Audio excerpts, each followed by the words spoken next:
કેમ છો તમે બધા? મજામાં હશો? સરસ્વતી ગ્રુપ ઓફ એજ્યુકેશન માંથી હું વૈશાલી ગાંધી આજે તમારી સમક્ષ આર્ટ અને ક્રાફ્ટ નો એક સરસ ક્રિએટિવિટી વિડિયો લઈને આવી છું. ઓકે, આર્ટ શું છે? ઘણાને મને પ્રશ્ન થશે કે આર્ટ શું છે? તો તમને લોકોને ખ્યાલ છે કોઈ? ઓકે, આર્ટ એક કાંઈ પણ વસ્તુ, કોઈ પણ વસ્તુ જાણવું, પામવું, મેળવવું એને આર્ટ કહેવાય છે.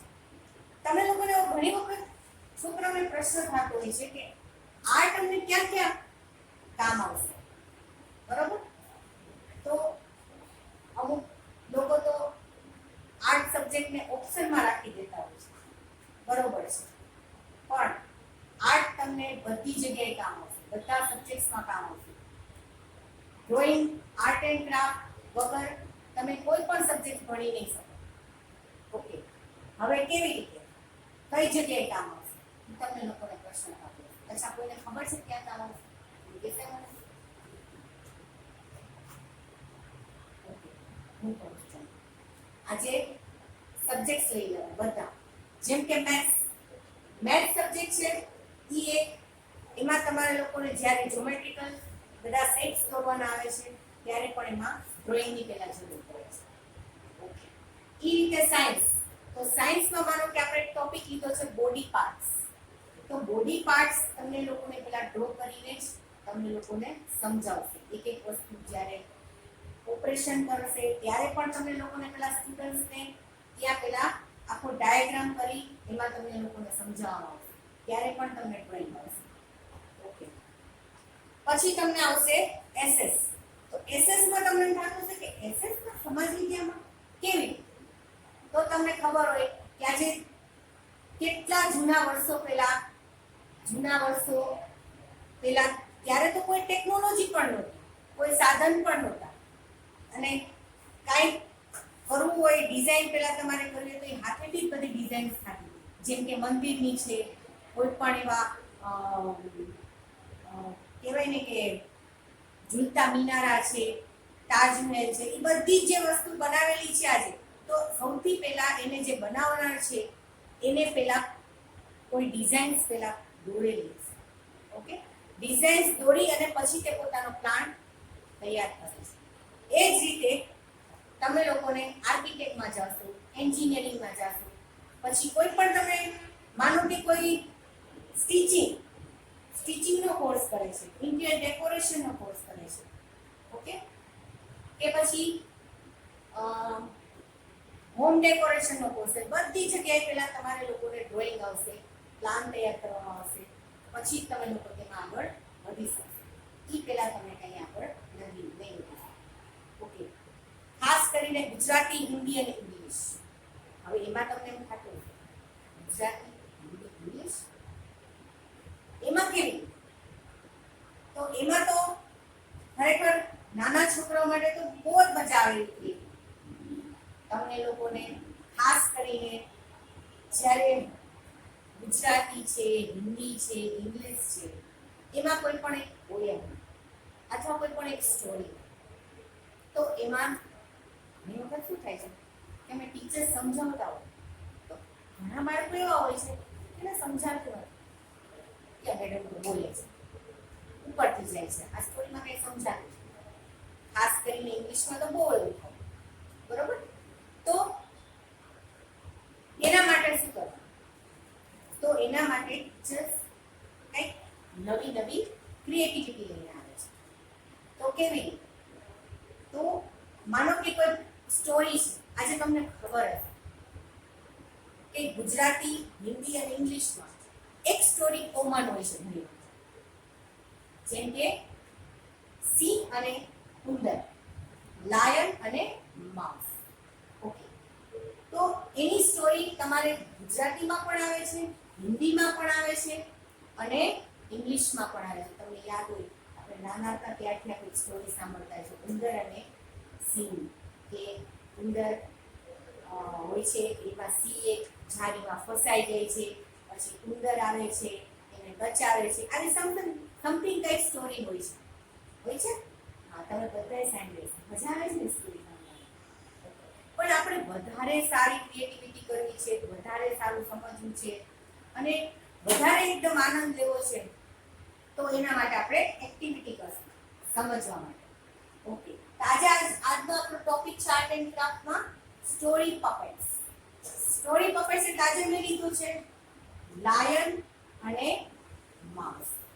ઓકે, હવે એના માટે પહેલા આપણે એક સ્ટોરી જે તૈયાર કરી છે, તો સ્ટોરી આપણે સમજવા માટે આપણને જે રીતે એક્સપ્લેન આ રીતે જે હું તમને કરું છું એ રીતે નથી સમજાતું, તો હું તમને લોકોને એના નાના નાના પપેટ્સ બનાવીશ. ઓકે, એ પપેટ્સ બનાવીને ઈ પપેટ્સ કેવા કે ઈ બોલતું હોય ઈ ટાઈપનું તમને લોકોને દેખાય. ઈ રીતના આપણે ક્રિએટિવિટી પપેટ્સ બનાવી અને તમને લોકોને આજે હું ક્રિએટિવિટી કરાવીશ. તો સૌથી પહેલા પપેટ્સ બનાવવા માટે શું કરવાનું છે? તો પપેટ્સ બનાવવા માટે સૌથી પહેલા મેં અહીંયા બે પિક્ચર દોરેલા છે, લાયન અને માઉસ. ઓકે, તો હવે લાયન અને માઉસનું પપેટ કરવા માટે સૌથી પહેલા ડ્રોઈંગ જરૂરી છે. મેં આજે તમને આગળ સમજાવ્યું કે બધા સબ્જેક્ટ્સમાં ડ્રોઈંગ જરૂરી છે. ડ્રોઈંગ ખરેખર આર્ટ એન્ડ ક્રાફ્ટ અને ડ્રોઈંગ એક ઇમ્પોર્ટન્ટ પાર્ટ છે આપણા લાઈફનો. અને જે આ કલા છે એ આપણને કુદરતી ઈશ્વરે બક્ષિસ કરેલી છે, જે બધા પાસે નથી હોતું, બરોબર? પણ આ બધે જ તમને યુઝ થતો હોય છે. ઓકે, તો હવે સૌથી પહેલા તમને લોકોને હું પપેટ્સ બનાવવાનું સ્ટાર્ટ કરીશ. તો એના માટે શું કરવું જોઈએ? તો તમારે લોકોને સૌથી પહેલા તમારું મટીરીયલ શું જોશે પપેટ્સ બનાવવા માટે? તો પપેટ્સ બનાવવા માટે સૌથી પહેલા તો A4 સાઇઝ પેપર જોશે. ઓકે, પછી તમારા લોકોને જોશે એમાં આપણે પોસ્ટર કલર્સ જે આપણે લાસ્ટ ટાઈમ લેવડાવ્યા છે, આ પોસ્ટર કલર્સ નો આમાં યુઝ કરવાનો આવશે. ત્યારબાદ તમારે લાવશે ક્રાફ્ટી વ્હાઇટ બ્લુ. ઓકે, એના માટે પછી આપણે ક્લિપ. હવે તમને થશે ક્લિપમાં કેવી રીતે પપેટ? આ ક્લિપ શું છે? કપડા સુકવવાની આ ક્લિપ છે, બરોબર? હવે આમાં આપણે પપેટ જોઈન કરી અને તૈયાર કરવામાં આવશે. ઓકે, અને ત્યારબાદ ball pen, pencil, sketch pen, black pen બધું, અને ખાસ કરીને સીઝર. ઓકે, હવે આપણે આ મટીરીયલનો પપેટમાં યુઝ થશે, એ તમારે ખાસ ધ્યાન રાખવાનું. હવે આપણે તમને પપેટ બનાવવાની પ્રોસિજર આપણે સ્ટાર્ટ કરશું. ઓકે, હવે જે મેં બોર્ડ ઉપર જે પિક્ચર્સ દોર્યા છે એ મેં આ A4 સાઇઝ પેપરમાં દોરી લીધા છે. Okay, fine. હવે આ પિક્ચરને દોરી લીધા પછી તમારે લોકોને એનું કટિંગ્સ કરી લેવાનું છે, જે મેં તમને લોકોને લાસ્ટ ટાઈમ શીખવાડેલું છે કે અહીંયા બધે લાઇનિંગ્સ પ્રોપર એકદમ ડાર્ક કરી અને એનું આખું ફિગર લઈ લેવાનું છે, અને પછી વચ્ચે પાછું તમારે લોકોને પેન્સિલથી ડ્રો કરવાનું રહેશે. ઓકે, આ રીતે કર્યા પછી આપણે આને પોસ્ટર કલરનો યુઝ કરવાનો છે, જેમાં આપણે કલર કરશું. હવે મેં આ રીતે મેં આ સેમ્પલ તૈયાર કરી લીધા છે, બરોબર? કલર કરીને. ઓકે, હવે આ સેમ્પલ તૈયાર થઈ ગયા છે, જે આપણે પોસ્ટર કલર દ્વારા આપણે એને કલર કરી અને પછી ખાસ ધ્યાન રાખવાનું, તમે કલર તો કરી લ્યો છો, શેડેડ કરી લ્યો છો. શેડ કરવા માટે સૌથી પહેલા તો તમારે લોકોને પહેલા લાઇટ કલર, માનો કે મેં આમાં યલો કલર લીધેલો છે. ઓકે, પહેલા યલો બેઝ લઈ અને પછી ધીમે ધીમે એમાં બ્રાઉન શેડિંગ કરતું જવાનું છે. ઓકે, આ મેં સી અને માઉસ તૈયાર કરી લીધા છે, જે એમાં તમારે પછી ખાસ ધ્યાન રાખવાનું, કલર કર્યા પછી એને એકવાર સુકાવા દેવું પડશે. થોડી વાર સુકાઈ ગયા પછી ખાસ કરીને આઉટલાઈન આપવી જરૂરી છે, તો તમને એના એક એક જે બોડીના પાર્ટ્સ છે, માનો કે નાક છે, દાંત છે, એ બધું તમને પ્રોપર દેખાશે. કારણ કે પપેટ્સ તમારે તૈયાર કરવા માટે જો પ્રોપર એના બોડી પાર્ટ્સ પરફેક્ટ નહીં હોય તો તમે એના પરફેક્ટ પપેટ્સ નહીં બનાવી શકો. અને જ્યારે ક્લિપમાં આપણે જોઈન કરવાનું આવશે ત્યારે તમને લોકોને કંઈક એનું અલગ જ બોડી પાર્ટ દેખાશે. એટલે ખાસ તમારે ધ્યાન રાખવાનું કે ડ્રોઈંગ પહેલા પ્રોપર હોવું જોઈએ, ખાસ કરીને કલર ફાઇન હોવા જોઈએ, કલર પ્રોપર હોવા જોઈએ, તેમજ તેના બોડી પાર્ટ્સ પરફેક્શન ખાસ જરૂરી છે. ઓકે, આ કર્યા બાદ આપણે હવે આમાં ખાસ મેઇન પ્રોસિજર છે. ચલો, કલર્સ અને ડ્રોઈંગ તો હજી ઈઝી છે, પણ આને આપણે કટિંગ્સ કેવી રીતે કરશું? તમને એમ થશે કે આને જોઈન્ટ કેવી રીતે કરશે મેડમ ક્લિપમાં? ઓકે, તો હવે એના માટે સૌથી પહેલા હવે જે મેં આ લાયન જે છે, તો લાયનમાં મેં સૌથી પહેલા વચ્ચે અહીંયા જે આજે એનો જે તીથનો ભાગ છે આ વચ્ચેનો, આ રીતે અહીંયા તમારે લોકોને કટ કરી લેવાનું, તાકી જ્યારે આમ બોલશે તો આપણે ક્લિપ ખોલશું ત્યારે બોલતું હોય એ ટાઈપનું એનું દેખાશે. એ રીતે માઉસ છે, તો માઉસમાં પણ તમારે એના ટીથના ભાગ આપણે માનો કે અહીંયા નીચે લીધેલો છે, તો તમારે વચ્ચે કટિંગ્સ કરી નાખવાનું છે. અહીંયા મેં આ જે લાઇન્સ ડ્રો કરી છે એ રીતે જ તમારે કટિંગ કરવાનું છે. ચલો, હવે આપણે કરશું આનું કટિંગ. આ રીતે મેં એકદમ સ્ટ્રેટ લાઈનમાં કટિંગ કરી લીધું છે લાયનનું અને માઉસનું. હવે આ બે પાર્ટ આના પડી ગયા છે. ઓકે, હવે આ ક્લિપ છે. ક્લિપમાં આપણે કેવી રીતે કરશું કે પેલા ક્લિપ છે એ આપણે આમ ખોલી નાખવાની છે. ક્લિપ છે એ આમ ખોલી નાખવાની છે. ઓકે, ખોલ્યા પછી તમારે અહીંયા પ્રેસ એકદમ કરી રાખવાનું છે. હવે આપણે આ વ્હાઈટ ગ્લુ આપણે વાપરીએ છીએ. એ વ્હાઈટ ગ્લુથી આપણે અહીંયા એક પાર્ટમાં પહેલા લગાવી દઈશું.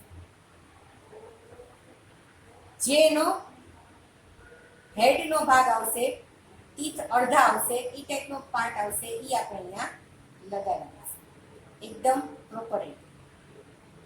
ખાસ ધ્યાન રાખજો, બેક અહીંયા પાછળના ભાગને પ્રેસ કરી રાખજો, તો જ પ્રોપર સ્ટીક થશે.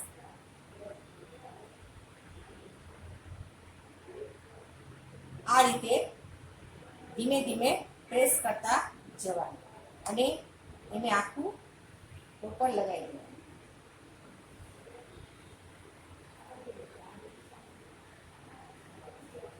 આ રીતે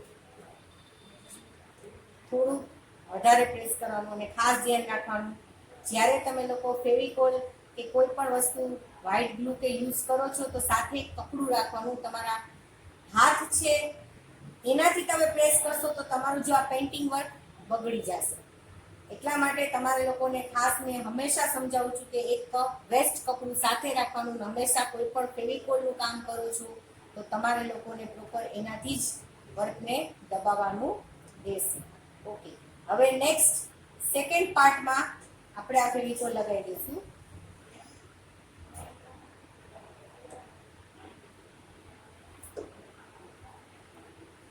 હવે ખાસ ધ્યાન રાખવાનું કે જ્યારે બીજો પાર્ટ તમે લગાવો છો તો જ્યારે આપણે જે પિક્ચર્સ તૈયાર કર્યું છે એ સામ સામે સરખું જોઈન્ટ થવું જોઈએ.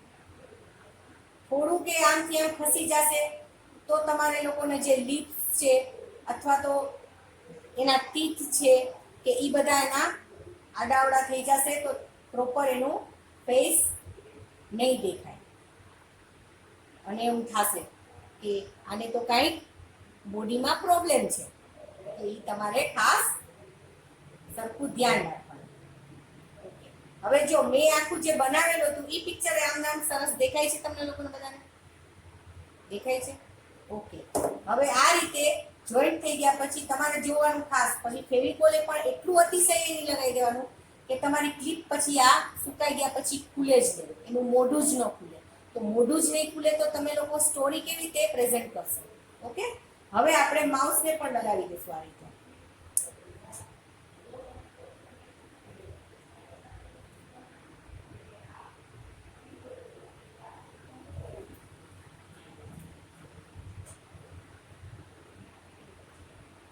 આ માઉસને પણ આપણે આ રીતે લગાવી દઈશું.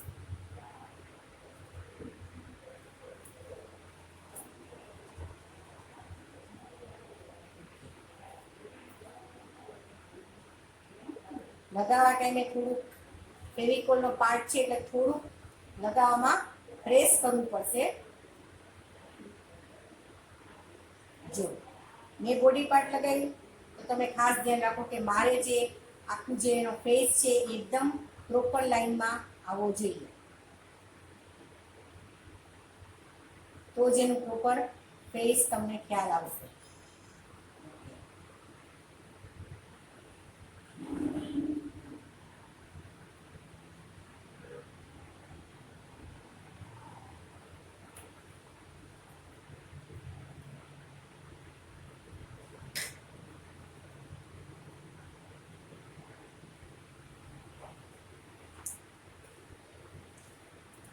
આ રીતે બંને પિક્ચર તૈયાર થયા. આ ક્લિપ છે, આ મોઢું ખુલે છે. ઓકે, હવે આપણે બે લાયન અને માઉસને આપણે ક્લિપમાં સ્ટિક કરી દીધા છે, પણ તમે લોકો સ્ટોરી તરત જ પ્રેઝન્ટ નહીં કરી શકો. પહેલા આને જ્યારે સ્ટોરી પ્રેઝન્ટ કરવાની એ પહેલા આપણે આ વસ્તુ તૈયાર કરી લેવી પડશે, કારણ કે આને જ્યારે ક્લિપમાં લગાવ્યું છે તમે તરત જ તમે યુઝ નહીં કરી શકો. એને પહેલા તમારે ક્લિપને સુકાવા દેવી પડશે. એના જે સુકાઈ નહીં જાય તો તમારા લોકોના જે પાર્ટ જે આપણે જુદા પાડેલા છે અને પછી ભેગા કર્યા છે તો એ બધું છૂટું પડી જશે. ઓકે, હવે આપણે આ સુકાઈ ગયા છે, આપણે આને સુકાવા રાખીશું. હવે તમે જોશો તો મેં આવી રીતે ઘણા બધા સેમ્પલ્સ બનાવ્યા છે. જેમ કે ફરી એકવાર લાયન, જો આ રીતે બોલે છે, બરોબર. પછી એ રીતે બનાવ્યું છે મેં ક્રોકોડાઇલ, જેની સ્ટોરી પણ હોય છે. પછી ફેસ, કે કોઈ પણ બે બાળક હોય છે તો એ બે જણા સામ સામે ટોક કરતા હોય, તો આજે મેં એક જ બાળક બનાવ્યું છે, તો સામે સામે રીતે તમે બે બનાવીને તમે એકબીજા ટોક કરી શકો છો, કે જેમ કે કેમ છો, કેમ છો, એવી રીતે તમે બોલી શકો છો. આ રીતે તમારે લોકોને જે ઉંદર અને માઉસની સ્ટોરી છે, બરોબર છે, તો આ રીતે તમે બોલીને, હવે માનો કે હું કહું છું, સિંહ કહે છે કે ઉંદર મને આ જાળીમાંથી મુક્ત કર, મને આમાં બચાવ, મને બચાવ. એટલે ઉંદર એમ કહે છે કે ઓકે સિંહ રાજા, હું હમણાં જ કંઈક કરું છું. એટલે સમથિંગ હું આ પોતાની મારી સ્ટોરી કહું છું, કે આવી રીતે બે જણા ટોક કરે છે અને સ્ટોરી પ્રેઝન્ટ કરે છે. ઓકે, એટલે આ રીતે તમારે લોકોને એકો એક પપેટ્સ તૈયાર કરવાના રહેશે, બરોબર. હવે આપણે આ પપેટ્સ તૈયાર થઈ ગયા છે. ઓકે બાળકો, મજા આવી પપેટ્સ બનાવવાની. આ જ રીતે તમારે લોકોને પપેટ્સ તૈયાર કરવાના છે, પણ એના માટે સૌથી પહેલા તમે સ્ટોરી માઇન્ડમાં તમે રાખો કે તમારે કઈ સ્ટોરી પ્રિપેર કરવી છે, કઈ સ્ટોરી બનાવવી છે, તો એ પ્રમાણેના પપેટ્સ તમારે તૈયાર કરવાના રહેશે. અને તમને લોકોને હોમવર્કમાં હવે મારું નેક્સ્ટ લેક્ચર આવશે ત્યારે તમારા સ્ટોરી કઈ છે, માનો કે મેં કીધું છે કે મારી સ્ટોરી છે લાયન અને માઉસ, એમ તમારી કદાચ ટોમ એન્ડ જેરી હોય, બરોબર છે. આ રીતે અલગ અલગ સ્ટોરી કેટલી બધી હોય છે, એ રીતે તમારી સ્ટોરી તમે માઇન્ડમાં રાખી અને પપેટ્સ તૈયાર કરી, અને નેક્સ્ટ લેક્ચરમાં હું તમારા લોકોના બધાના પપેટ્સ ચેક કરીશ અને એકદમ વ્યવસ્થિત રીતે સરસ કલર કરવાના છે, વ્યવસ્થિત ડ્રોઈંગ કરવાનું છે, ક્લિપમાં પણ ફાઇન રીતે લગાવવાનું છે. આ બધું ખાસ તમે લોકો ધ્યાન રાખજો. ઓકે બાળકો, થેન્ક યુ.